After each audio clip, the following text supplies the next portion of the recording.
Paying for the CIA is like paying a mafia hit squad to corner the market on drugs, surveil and monitor your every movement, and lie to you 24 hours a day, 7 days a week. And why would anybody do that to themselves?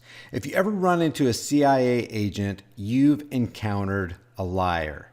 And not just any liar, but a highly trained liar who has no conscience. In the words of former CIA Director Mike Pompeo, and now Secretary of State under Donald Trump, who is obviously under the thumb of the Zionist international banking cartel who controls the nation's monetary system, the CIA teaches people how to lie, cheat, and steal, and has a whole training manual on how to effectively do that.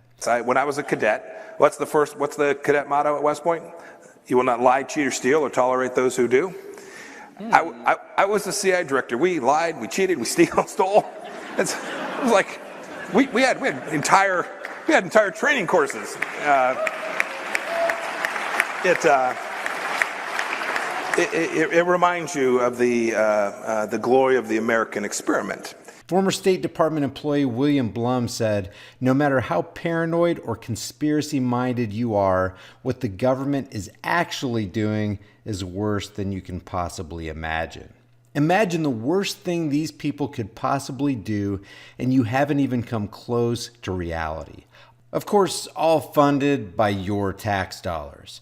Now, somebody sent me this video where ex-CIA officer John Kiriakou talks about how U.S. intelligence agencies supply elite pedos with children.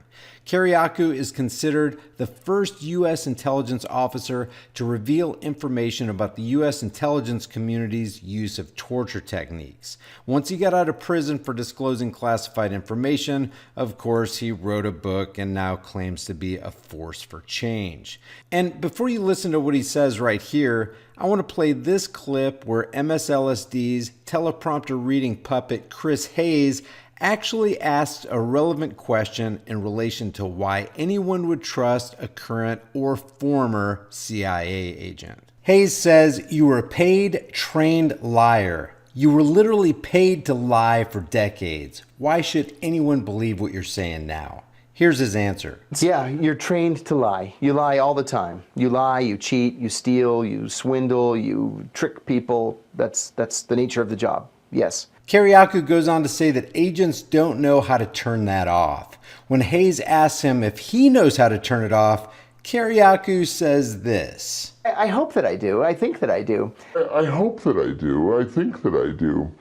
What kind of answer is that? Either you lie or you don't. Either you're a liar or you're not. You're a grown man. You know when you're lying and you can choose not to lie. What's this, I hope that I do, I think that I do business? And then Kiriakou goes on to say something that I think you'll be very interested to hear. And remember, what you're about to hear him say is indicative of all CIA operatives. This is who they are. This is what they do, and this is the kind of organization that government promotes under the guise of protecting national security. A CIA psychiatrist once told me that when the CIA is looking to hire people, they're looking for people with what he called sociopathic tendencies. So the people the government wants protecting our national security as a character trait and a job requirement is that they have to have sociopathic tendencies. You feel safer yet? Is that the same requirement to be hired on with, say, the TSA or the FBI, the ATF, the IRS, or the DEA? That is, people who are comfortable working in moral gray areas and who are comfortable lying and doing it with a smile. With that said, oftentimes sociopaths will slip through the cracks. Gee, I wonder how sociopaths slip through the cracks of the CIA. Oh yeah, it's because they reserve positions for those who exhibit sociopathic tendencies. These people must be injecting the opium that they're protecting and distributing from Afghanistan. If you want to see the rest of this interview, I'll leave the link for you in the description below. Okay, now that you know a little bit about who John Kiriakou is, check this out. So he's been vetted and he's really great. So you're in this hotel room and you're meeting with him. And at the start of the meeting, he says, listen, before we meet, I want to tell you, I've given you everything. I've told you everything that's been true. You saved American lives, now you're going to do something for me. You're going to go out and you're going to get me a prostitute right now, or I'm never cooperating with you again. So I want to see a show of hands. How many people would get him the prostitute? Some, not many. The answer is sure. I mean, you know, he's a scumbag, of course, but your job is to deal with scumbags, and you would be expected to go out and get him the prostitute. What if he asks for a child prostitute? What if the scumbag you're dealing with as a CIA agent asks for a child prostitute, is what this guy's talking about? First of all, there's no such thing as a child prostitute. There are children who are prostituted by perverted and disgusting adults, but prostitution is an occupation engaged in by two consensual parties. Children who are being abused, forced, and manipulated by their wicked handlers don't count as a consensual party. Absolutely not, under any circumstances. But that's not the CIA talking, that's John Kirianik talking. Because there's no rule. Your job as a CIA case officer is to break the laws of the country that you're serving in. That's your job. Your job is to commit espionage, which in most countries is a death penalty crime. Your job is to convince people to commit treason for you because they like you so much, or they like the money that you're giving them so much.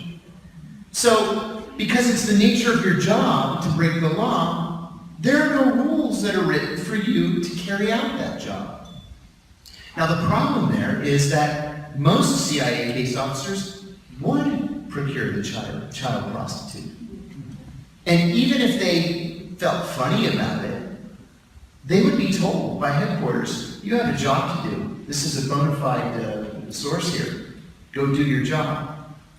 That's the problem, or the nature of the problem, of ethics and intelligence operations. There are no ethics and intelligence operations.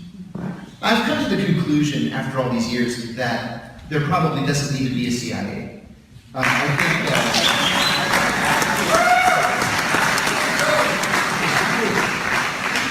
Daniel Patrick was right in 1976 when he said that the CIA should be broken up. John Kennedy was right in 1963 when he said the CIA should be broken up. No matter how you slice it, that is heavy duty. And I'm going to leave this right here. What are your thoughts about this? Do we really need a CIA to engage in that kind of activity, supposedly on behalf of the American people to protect national security?